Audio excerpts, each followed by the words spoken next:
Hello दोस्तों, ये ANM first year का सब्जेक्ट चाइल्ड हेल्थ नर्सिंग का इम्पोर्टेंट क्वेश्चन है। जो एएनएम का एग्ज़ाम है नवंबर 21 से स्टार्ट है।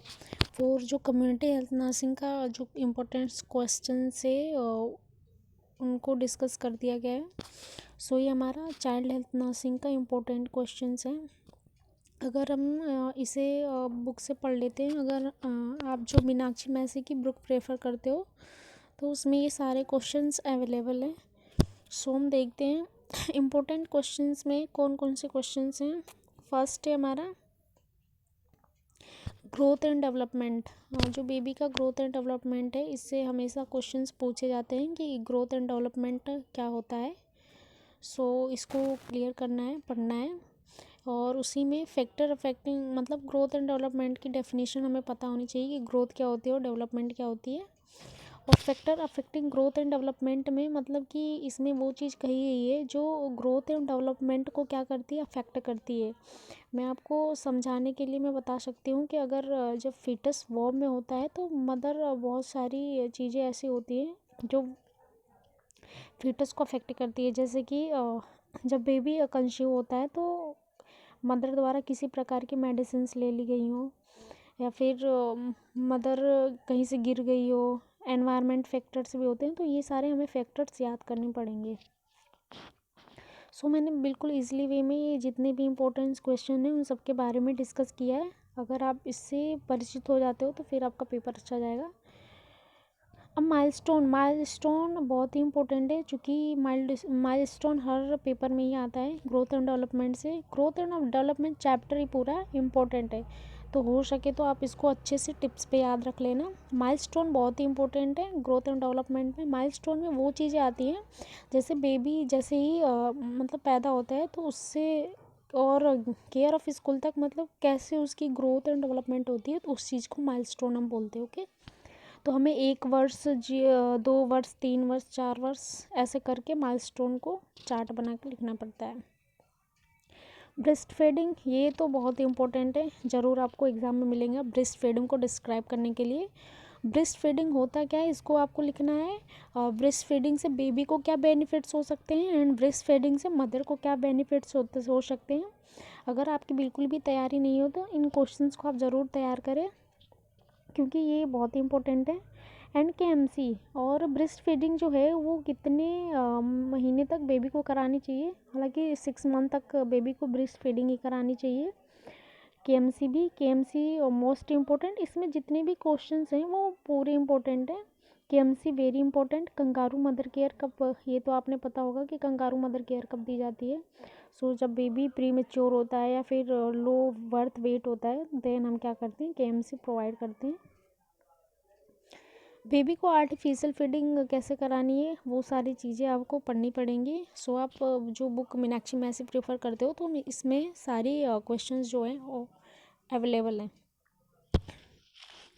टाइप ऑफ ब्रेस्ट फीडिंग, मतलब कि ब्रेस्ट फीडिंग को कितने टाइप से करा सकते हो, उसके टाइप्स आप याद रखोगी तो जब ब्रेस्ट फीडिंग आएगा तो डेफिनेशन और अलग में benefits of mother and benefits of baby का ऐसे करके लिखोगी तो उस पर ज़्यादा ही नंबर अच्छे से मिलेंगे। एंड चिल्ड्रेन राइट्स, मतलब कि जो चिल्ड्रेन के हक होते हैं उनको हमें क्या करना है, पढ़ना है। और एनआरएचएम बहुत ही इंपॉर्टेंट है चाइल्ड हेल्थ नर्सिंग में। और ये एनआरएचएम कम्युनिटी हेल्थ नर्सिंग और चाइल्ड हेल्थ नर्सिंग दोनों में पूछी जाती है। NRHM national rural health mission है। अंडर 5 क्लिनिक, ये भी इम्पोर्टेंट है। इसमें क्योंकि मदर एवं बेबी को क्या किया गया है, सेफ रखा गया है अंडर 5 क्लिनिक में, तो इसे पढ़ना ज़रूरी है क्योंकि ये हर साल ही अंडर 5 क्लिनिक्स आते हैं। केयर ऑफ न्यूबॉर्न, इसको भी पढ़ना पड़ेगा क्योंकि ये भी इम्पोर्टेंट है कि जब बेबी मतलब कि डिलीवर होता है तो हम कैसे न्यूबॉर्न की केयर करते हैं। तो देन इन सब सारे क्वेश्चंस को डिटेल में पढ़ना है, क्योंकि इसमें से शॉर्ट्स नोट्स में भी और 10 मार्क्स में भी पूछे जा सकते हैं लॉन्ग क्वेश्चंस में। कंजेनाइटल डिसऑर्डर में मैंने नीचे दिया है। कंजेनाइटल डिसऑर्डर मतलब का होता है कि जब बेबी डिलीवर होता है उसी टाइम पे क्या उनको पहले से ही वो चीज़ रहती है, तो उसे हम बोलते हैं congenital disorder.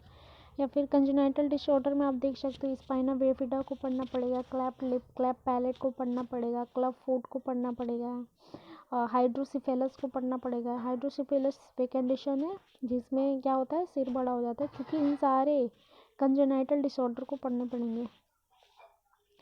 Menstrual cycle phases हमें याद रहने चाहिए, क्योंकि मेंस्ट्रुअल साइकिल पेपर में आपको 1 से 2 क्वेश्चन जरूर मिलेंगे। Care of the sick child, इसमें ये भी इम्पोर्टेंट है कि कैसे जो सिक चाइल्ड होता है उसकी कैसे केयर की जाती है, बीमार बच्चे की कैसे हम केयर करते हैं। MCH और RCH ये दोनों भी इम्पोर्टेंट हैं। मैटरनल चाइल्ड हेल्थ और रिप्रोडक्टिव चाइल्ड हेल्थ, सो इसको तो ग्रो थ्रू करना ज़रूरी है।